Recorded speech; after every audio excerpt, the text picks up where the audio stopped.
Hi, I'm Corson Searles from Identity 2.0, and in this video we're going to talk about the hockey success formula. This is part 3 of our series, and we're going to be talking about executing on the 15 pillars. Now, why do we want to focus on executing on these pillars? What does it matter if we focus on all 15?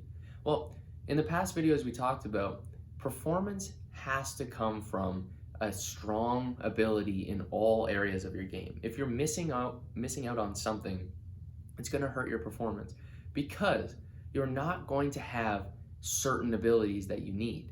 And when the pressure gets put on you against higher and higher levels, you're going to start to fall apart because you're not going to have the abilities to execute.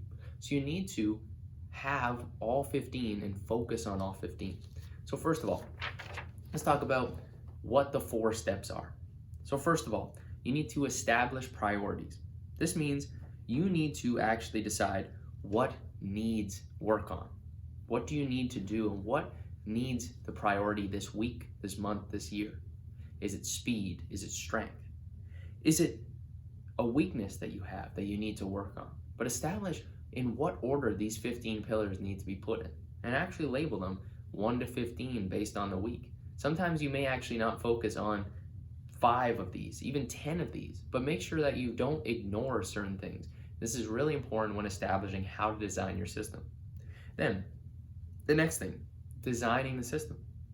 So when we design this, it means writing out your weekly, your daily tasks, and establishing how these are going to play together. You could also do a monthly list and establish how the things you want to do based on this month coming up. You could do this on a yearly basis, but I recommend making sure you have a weekly and then a daily, and then you can adjust this accordingly. And we do this in Identity 2.0. We have an entire system built on this.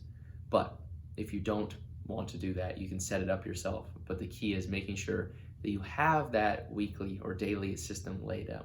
And the reason the system is important, because instead of setting these long-term goals and saying, I'm going to work really hard to get there, this is showing you what you need to do, exactly what you need to do. And each day your goal is to complete the system.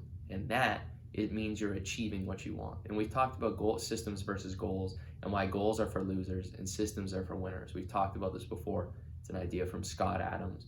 And I think you're really, really going to get a ton out of this. I know you'll get a ton out of this if you make sure that you're setting up that system so that you know exactly what you need to do on a recurring basis. Then, find the tools.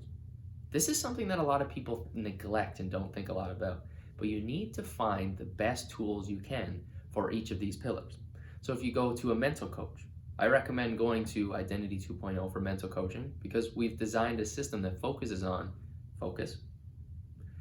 getting in the zone, then confidence, identity sense, and the mental strength in addition to all 3 of those. This is a 4-piece system, and this is the identity creator system. So the mental stuff, you need to have somebody teach you the tools, and you need to find them. You need to go to somebody, or you need to go search online, find a whole bunch of different pieces and put this together. Don't neglect any of these. Same thing with fitness and body. You need to either find a personal trainer or find a training system that works. It could be from a pro trainer, maybe they've built out a program, but make sure you go and you don't neglect this. Same thing with skills. Go to a skills trainer, go online and find a skills program, and do the research. You can also go to YouTube and search and find different things. This is why you're probably here. But don't neglect any of these, and find the tools for each of the 15 pillars. And then finally, adjust your system and make sure you're paying attention to the feedback.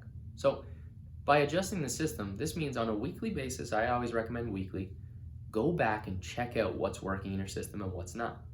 Consider where the holes are in your system, and then the feedback you get is how you perform in the games. If you don't have games, notice how you perform in practices, how your mind feels in the training sessions when you're doing the mental stuff, when you're doing the physical stuff or the skills work.